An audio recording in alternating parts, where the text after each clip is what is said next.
with another video, some of that pure water. This video evolved so much over these last couple of months, but I knew I had to be patient, carefully research and gather this info, which I will be presenting to you. It's been a great journey so far, Dawada Hawa for sure. I've had to deal with my share of static, of course, and the trolling, the harassment, but it has only made me more eager to prove what I'm presenting and saying. So, with that said, thanks to all the haters, thanks for all the static. I know what was coming, but mainly, Hawa knew what he had in store for me, and he has prepared me throughout my life for this. So before I begin, let me just make something very clear. Now, this video has nothing to do with Africans or the Asian, Mongolian descendants that are called Native Americans. We ain't gonna have no hijack in this video. So I'm truly grateful and privileged to bring this to you. I truly feel that. So to the Shabata, to the viewers, my followers and subscribers, I just want to say very humbly, thank you from deep down in my heart. Thank you for the constant support and the kind words. Most of them really good. I appreciate all the comments everybody's left. Much blessings, much love, much ahab to all you who are supporting or watching. I hope these videos has been useful to you personally in your journey, like they have on mine. This knowledge that we're receiving, right, from the Most High. Oh wow. So, do you know who you are now? Do you remember? Hope my videos have helped somewhat, make that clear. But if not, I really wanted to make something special and have something solid for the Shabata, the copper-colored tribes of America, the Aborigines, and as well for the hijacks, of course, the liars, the blind, and the ego-driven individuals who just refuse to accept and choose willful ignorance over foundational truth. So with that said, let's begin. Hawa. Hawa. Because however much America strays away from the ideals of justice, the goal of America is freedom.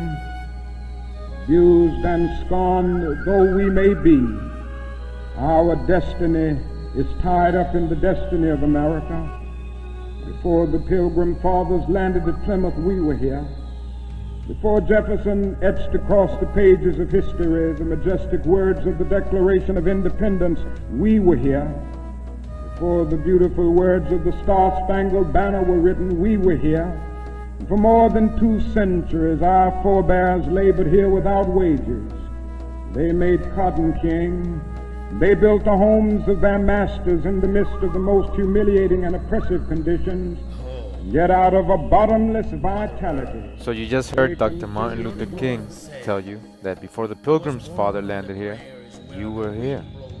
Our forefathers weren't the Pilgrims. We didn't land on Plymouth Rock. The rock was landed on us. Now, what did he mean by this? What exactly did he mean by saying you were here? This was towards the end of his speech that day, and he slipped it right in there, to the people that was listening to him that day. So it's either 2 things, right? Well, there's only could be one thing, but basically, to people who are still kind of brainwashed, only one thing they could assume is that he's talking about maybe Africans, slaves that had come over and that were already there. And we're talking about 1620, right? When the Pilgrims arrived in 1620, he's saying you were there. You were already there before 1620. They say the first Negroes that arrived, or African slaves that arrived in America, so-called African slaves, was in 1619 in Virginia. Alright, so is he talking about that, or is he talking about the Aboriginals? Copper-colored Aboriginals, so-called Negroes that were living in New England. And we're going to talk about those first Africans from 1619, so-called Africans. We're going to show you where they really came from and who they really were. a little bit later. So now in New England, this is what the Pilgrims encountered. Now, as you can see from this image, these are clearly so-called Negroes, you know, in this drawing from the 1600s by the book of John Ogilvy, right?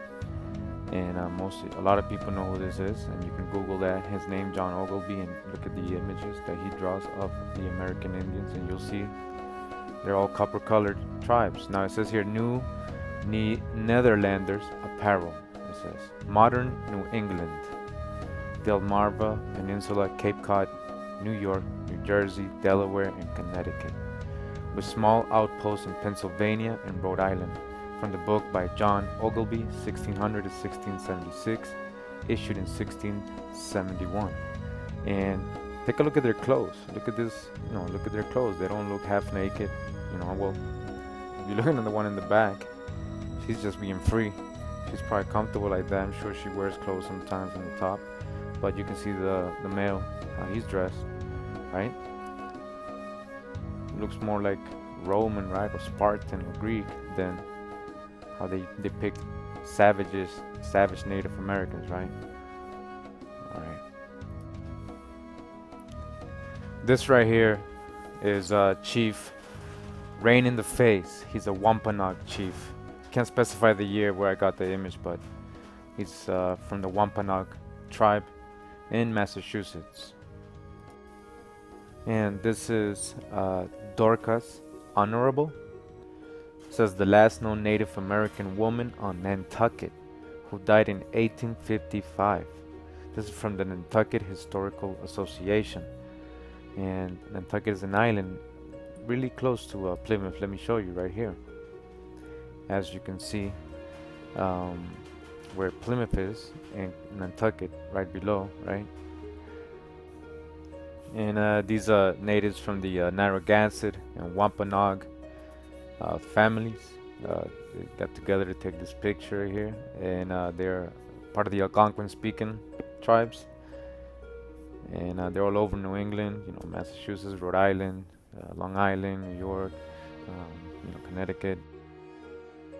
Wampanoag, as you can see, copper-colored, right? This is what the Pilgrims were encountering.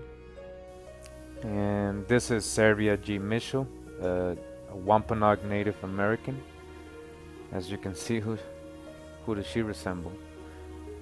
And let's read right here.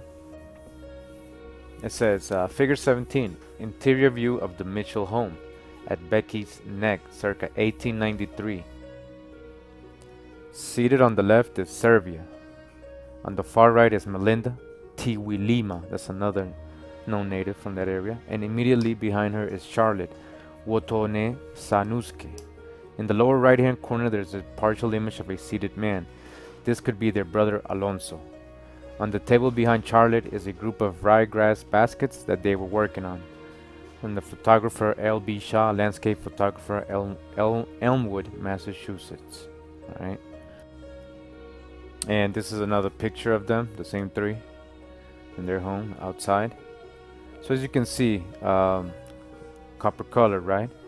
This is Emma Mitchell, another Wampanoag Native American from Massachusetts. So in reference to the Shinnecock tribe, right?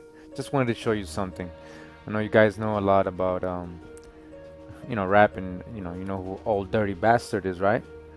So in reference to the Shinnecock tribe, as you see here, now here's a little bit of the ancestral history to Old Dirty Bastard. The drugs, the crime, the poverty. These were tough neighborhoods, but there were also places where his family had been for countless generations. In fact, Dirty could trace his lineage back to a time when there was no New York City, just the wilderness of North America.